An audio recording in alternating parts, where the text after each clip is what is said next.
자, 여러분 안녕하십니까?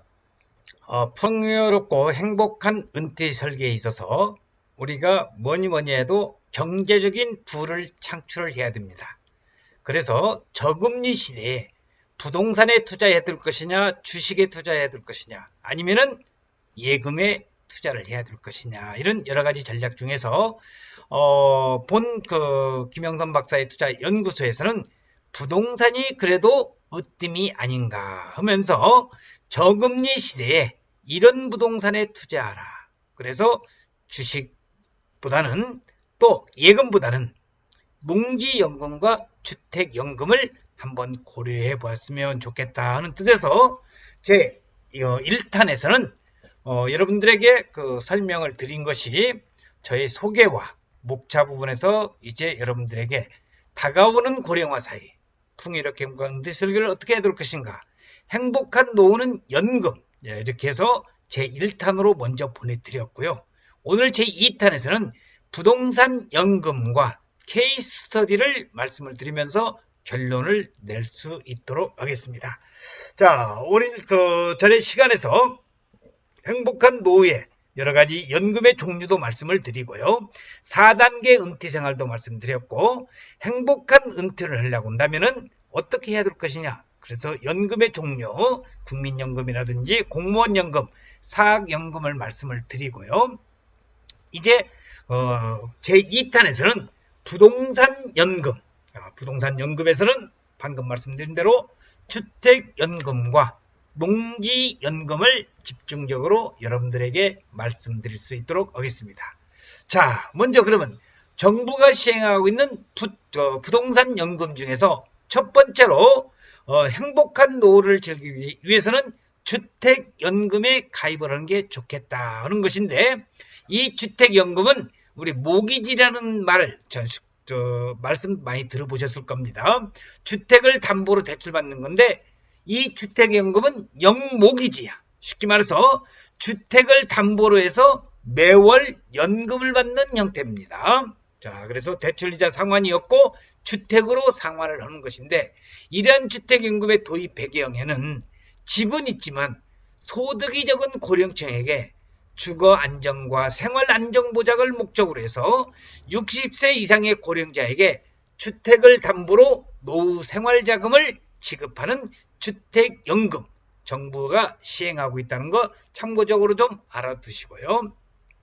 주택연금 가입 조건, 자, 이런 것은 뭐 자세하게 우리가 인터넷이나 또는 정부에서도 홍보를 많이 하고 있는데, 나이가 60세 이상이고 시가가 9억 원 이하이면서 실제 거주를 하고 선순위 저당권이나 전세권 설정된 경우 가입과 동시에 선순위를 말소를 해야 된다는 거 알아두시기 바랍니다.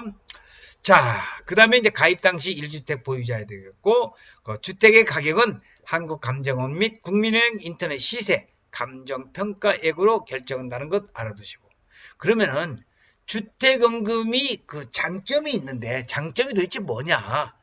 평생 동안 가입자 및 배우자에게 거주와 연금을 지급하는 것이고, 정부가 지급을 보장하는 상품이기 때문에 연금 지급의 중단 위험이 없고, 일반 주택담보대출보다 저금리면서 가입에 필요한 초기 비용이 저렴하다. 자, 주택연금에 가입하면 또 각종 세제 혜택이 있다는 것이 주택연금의 장점이 되겠습니다.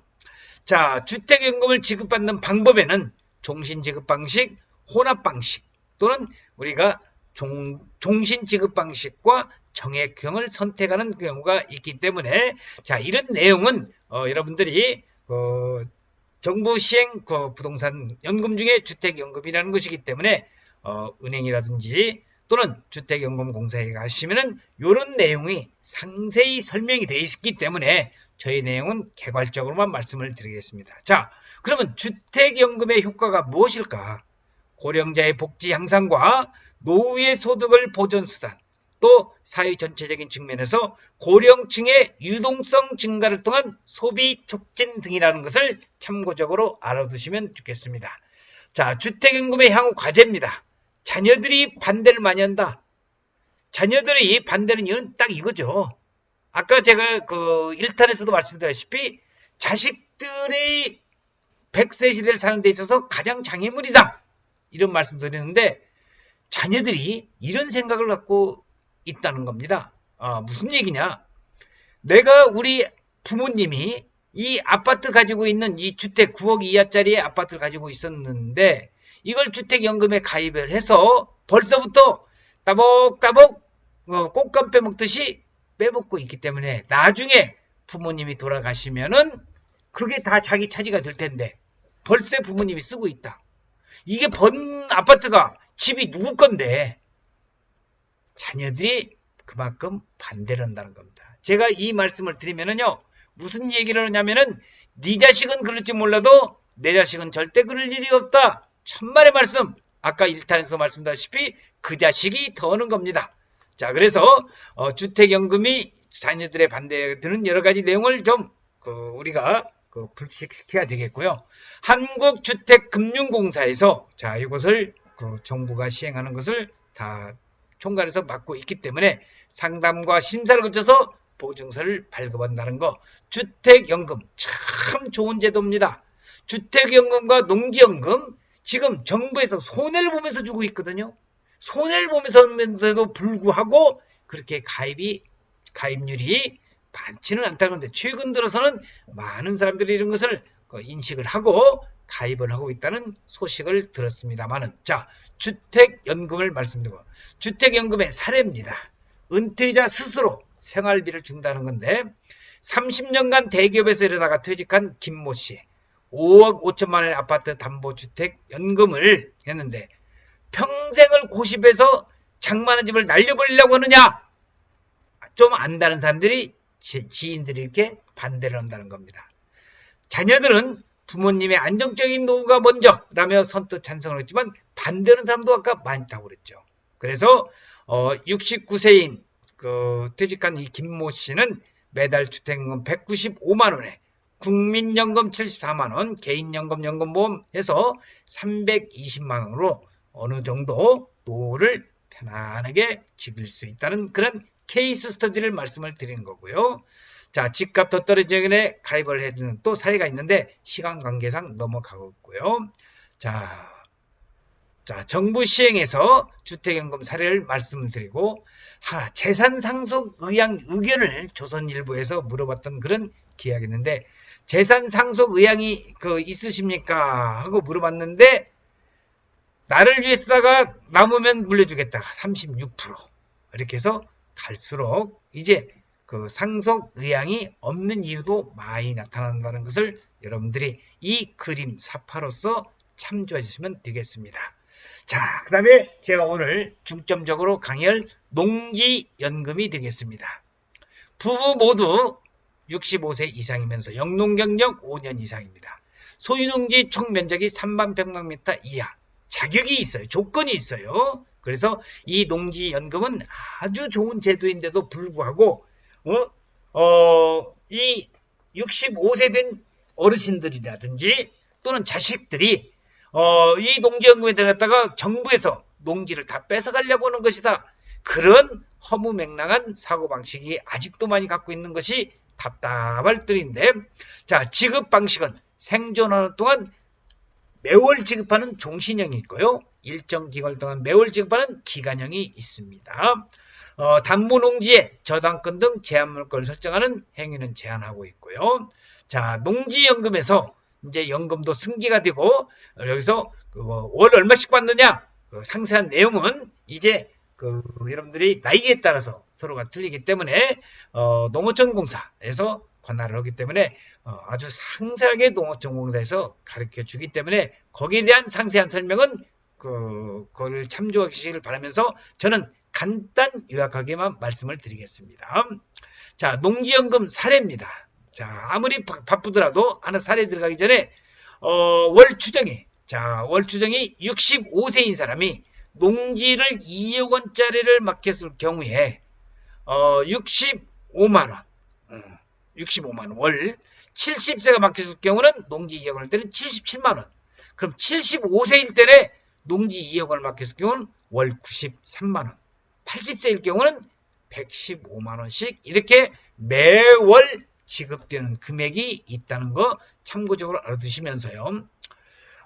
이제 그 농어촌공사에서 사례 케이스 스터디가 나와 있던 것을 김대수 씨와 김하숙 씨 농지 3,596평방미터 1,089평이네요. 이걸 담보를 했더니 매월 50만 8천원씩 종신형 가입. 자, 기대 이상 풍족하지는 않지만 부족하지도 않다는 겁니다. 농촌주택이라는 게 가격이 낮아 가입 엄두도 생기지 않는데 나이가 들어서 농사도 못 짓고 땅을 팔아서라도 생활비를 보충할까 고민하다가 농지연금에 가입을 했는데 이제 50만 원이 매월 추가돼서 두 부부가 농촌에서 살기에 큰 어려움이 없다. 그래서 농촌에 살고 있는 부부가 기다리던 상품이면서 생활에 숨통이 트이게 됐다는 그러한 농지연금 사례가 첫 번째 나오고요. 자, 두 번째 사례에서는 아들이 드리는 효도 선물이다. 참, 이 아들은 효도의 아들입니다. 아들의 현명한 선택인데 대부분의 아들들은 이러지 않아요. 그렇지만은 케이스 스터디이기 때문에 효심이 평소 달랐던 이시 농어촌공사와 수차례 상당 농지연금의 안정성과 혜택에 대한 확신을 하고 평생을 고생하신 노부부의 경제적 부담을 덜어드리고자 농지를 담보로 해서 매월 40만 6천 원씩 연금을 평생 받게 되어 있습니다. 연금이 계속 지급되면서 농지의 경작이나 임대도 가능해서 추가 소득도 올릴 수 있는 장점이 있다는 겁니다. 자, 농지연금은 농지 소유권이 당장 이전되는 것이 아니라 이것을 이해시키면서 좀 안심될 수 있도록 우리가 이해를 설득을 해야 되겠고요. 이제는 자녀들이 가입을 권유할 때입니다. 자식들을 위해 평생을 수고하신 부모님께 농지, 이 땅을 기반으로 해서 노후에는 좀 더 안정된 삶을 사시도록 도와드리는 것이 그게 바로 뭐냐? 그게 바로 효도라는 것을 말씀드리고 싶습니다. 자, 고령 농업인 농지연금으로 든든한 노후 설계 보도자료 보여드리고요. 자, 그 다음에 이제 부동산으로서 연금 받는 것이 수익성 부동산이 있습니다. 수익성 부동산, 수익률과 안정성을 동시에 보장받는 것인데, 자, 현금 흐름이 투자의 생명, 자신의 자금 사정을 체크를 하면서 상품의 특성을 파악하고 부족한 자금 조달 방법을 마련을 해야 되겠다는 겁니다. 수익성 부동산을 투자하기 위해서는 최우선 고려사항에서는 첫 번째는 저가 매입을 해야 되겠고, 두 번째는 가격 상승이 기대되는 상품이어야 되겠다. 개발 잠재력이 있으면서 교통여건 등 입지 환경 고려. 쉽게 그래서 수익성 부동산에 투자를 할 때는 지역별 가격 동향 파악을 하고요. 뜨는 업종, 사용 업종을 선별하고 우수한 임차인을 알아보는 안목이 있어야 되겠다는 내용으로서 이 세 가지는 꼭 수익성 투자에서 기억해 달라는 말씀을 드리면서, 자, 수익성 부동산 투자에서는 임대용 주택도 있습니다. 소형 아파트, 다세대 연립주택, 다가구 주택, 원룸 임대 사업. 요 근래 들어서 갭 투자가 지금 많이 유행되면서 이 갭 투자에 2019년 12월 16일 정부의 부동산 정책에서는 갭 투자라든지 또 9억 이상이 드는 그러한 그 아파트 투자에는 정부의 그런 강력한 이번에 드라이브 정책이 나와서 상당히 많은 부분들이 지금 그 아파트 투자에서 아파트의 그 가격을 잡기 위해서 정부가 초강수를 뒀다는 것도 참고적으로 알아두시면 좋겠네요. 자, 그래서 수익성 부동산 투자 전략에서 임대용 주택 사례를 경매로 낙찰받아서 개보수 후에 보증금 3천만 원에 월세 200만 원을 성공적으로 받은 사례를 여기 사례 케이스 스터디로 마련을 해놨습니다. 자, 그래서 구로구 고척동에 사는 강모 씨는 20년 된 주택을 감정가 4억 원에 70% 선인 3억 3,500만 원의 낙찰을 받아서 여기다가 주택 인근 각종 공장과 이공계 전문대학이 위치해서 소형 임대 사업이 가능을 해서 지하 1층에 지상 2층을 이제 건물을 지어가지고 여러 가지 비용이 들어간 거 다 빼고 지난해 말부터 세를 줘서 보증금 3천만 원에 월세 200만 원에 매월 고정 임대 수익을 창출하는 그런 사례를 여러분들에게 케이스스터디로 좀 전해드렸습니다. 자, 임대형 주택 사례. 자, 이런 것은 이제 실패한 사례도 한번 글씨로 쭉 정리를 해놨는데 한번 여러분들이 참조를 해 주시면은 좋겠고요. 충분한 노후 대책 수익력으로 예상을 했는데 매 시점에 다가구 주택 신축 공사를 여러 주택들이 공사를 하면서 새 주택들이 이제 임대차쯤에 여럿이 들어서면서 좀 뭐랄까 실패한 사례를 지금 여러분들에게 전해드리고 있습니다. 자, 그 다음에 이제 수익성 부동산의 대명사인 상가. 잘 고른 상가 투자는 부동산 연금이지만 잘못 투자했다가는 또 여기도 쪽박이 나는 그런 경우도 있습니다. 상가 투자 시에 다들 잘 아시겠지만 고려사항이 기존 상권이 발달되어 있는지 일반인에게도 인지도가 있는 브랜드가 입점이 되어 있는지 시세가 활발하게 거래되거나 이동이 빈번한 지역 또는 성장 발달 단계에 있는 아이템 규모의 경제죠.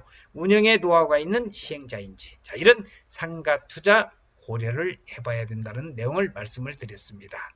자, 그래서 상가에 투자해서 월 임대료를 100만 원씩 받는 그런 1억 8천 투자해서 그런 사례를 여기에다가 쭉 정리해 놨으니까 여러분들이 참고를 하시고 이런 사례들이 이제 더 궁금하신 거 있으시면은 저한테 전화를 주시면은 자, 여기 동영상에 전화번호가 있으니까 여러분들이 전화를 주시면 제가 아는 데까지 여러분들에게 성실하게 답변 드릴 것을 약속을 드립니다. 자, 수익성 부동산 투자에서 오피스입니다. 오피스. 자, 임대 수용용 오피스텔 고르기가 나와 있고 자, 요즘은 우리가 또 오피스텔 말고도 수익형 부동산으로서 많은 상품이 나오는데 정부에서 많이 권장하고 있는 지식산업센터 이런 것도 한번 여러분들이 생각을 해보시면은 투자에 있어서 상당히 많은 도움이 될 겁니다. 자, 이렇게 해서 제 마지막으로 이제 결론입니다. 우리가 행복하게 살기 위해서 우리 모두 100세까지 장수하기 위해서는 건강을 해야 되고 특히 경제적인 노후 자금이 있어야 됩니다. 취미생활을 해야 될 것이고 사회 참여도가 있어야 될 것이고 그리고 평생 발리자인 배우자의 관계에도 우리가 돈독히 해서 우리 모두 이 영상을 시청하신 모든 분들이 100세 이상까지 장수할 수 있도록 여러분들 기원을 하면서 오늘 김영선 박사의 토지투자전략연구소에서 제1탄과 2탄에 우리 전체적인 인생 100세 어떻게 노후를 준비할 것인가 라는 내용으로 여러분들에게 자료를 통해서 제공을 해드렸습니다. 이 영상을 시청하신 모든 여러분 100세까지 장수하시면서 행복한 노후를 성취할 수 있는 여러분이 될 것을 기원하면서 오늘 촬영 마치겠습니다. 시청해주신 여러분 대단히 고맙습니다. 감사합니다.